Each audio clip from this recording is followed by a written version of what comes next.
హ్యూష్ money criminal విచారణకు నిలిపివేయాలని Donald Trump చివరి నిమిషంలో వేసిన బిడ్ను న్యూయార్క్ అప్పీల్ కోర్టు శుక్రవారం తిరస్కరించింది.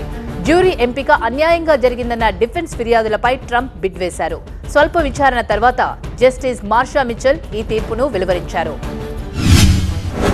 నాస్డాక్, S&P 500లు వరుసగా 6 రోజులు క్షీణతను చవిచూశాయి. మిడిల్ ఈస్ట్ లో కొనసాగుతున్న గందరగోళాలతో బంగారం, ముడి చమురు ధరలు పెరిగాయి.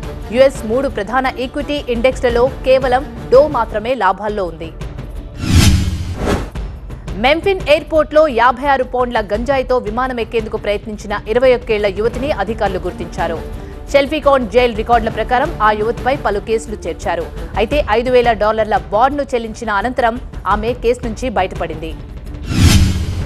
US public utilities Russian cyber నేరగాళ్లు లక్ష్యంగా పెట్టుకున్నట్టు అధికారులు చెబుతున్నారు.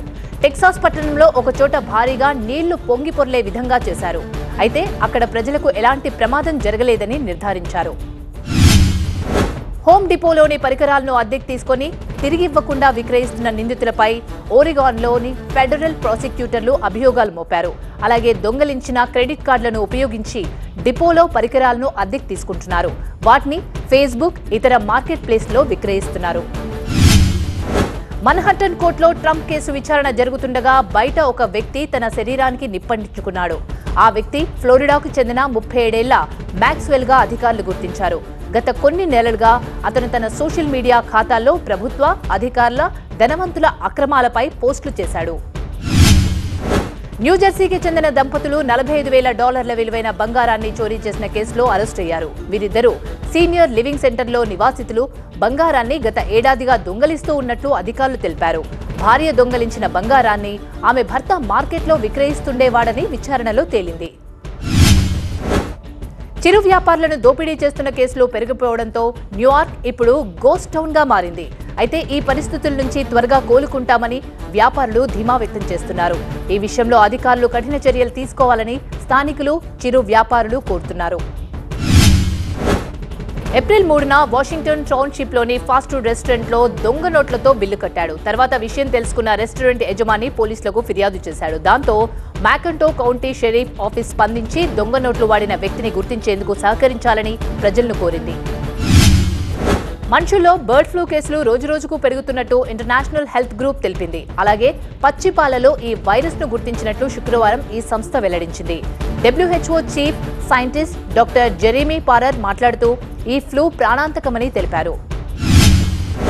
లాస్ ఏంజల్స్ లో మెట్రో బస్సులపై దుండగులు దాడి చేస్తున్నారు. డ్రైవర్లను కొట్టడం, బస్సులు ధ్వంసం, ప్రయాణికులను భయభ్రాంతులకు గురి చేయడం మొదలైనవి నగర ప్రజలను ఆందోళనకు గురిచేస్తున్నాయి. ఈ ఘటనలో 3కి తీవ్రంగా గాయాలవడంతో మేయర్ స్పందించి త్వరలోనే బస్సుల్లో డ్రైవర్ సీట్లకు సేఫ్టీ బారికేడ్స్ పెట్టిస్తామని తెలిపారు. అమెరికాలోని మార్టిగేజ్ రేటు 6.88% నుంచి 7.01% పెరిగి అందరినీ ఆశ్చర్యానికి గురిచేసింది. నిజానికి ద్రవ్యోల్బణం కొనసాగుతుండటంతో మార్టిగేజ్ రేట్లు తగ్గుతూ వస్తున్నాయి.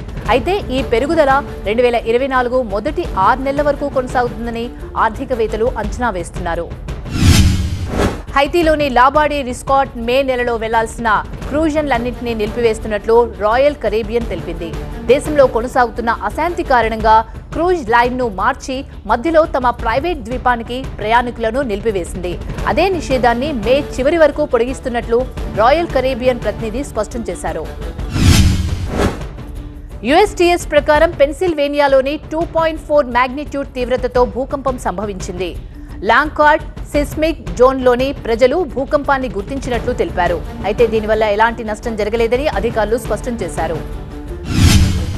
డబ్బుకు బదులుగా మాదక ద్రవ్యాలను చెల్లించడానికి నిరాకరించిన బర్గర్ కింగ్ కార్మికుడిని ఒక కస్టమర్ తుపాకీతో బెదిరించాడు. యూజియన్ రాబర్ట్ ని నిందితుడిగా గుర్తించిన పోలీసులు అతన్ని అరెస్ట్ చేశారు. అయితే అప్పటికే అతనిపై పలు అటెంప్ట్ టు మర్డర్ కేసులు, ఆరోపణలు ఉన్నాయి. న్యూజెర్సీలోని ఒక డే కేర్ సెంటర్లో 3 పిల్లలను కొట్టిన కారణంగా సంబంధిత టీచర్ని అరెస్ట్ చేశారు. మెడ్సాస్ కౌంటీలో డే కేర్ సెంటర్లో ఈ సంఘటన చోటు చేసుకుంది. ఆ 3 పిల్లల్లో ఒక చిన్నారికి ముక్కులో నుంచి రక్తం వచ్చినట్లు తల్లిదండ్రులు ఆరోపించారు. 2 వేటగాళ్ల మరణంతో జింక మాంసం విషయంలో పలు అనుమానాలు వ్యక్తమవుతున్నాయి.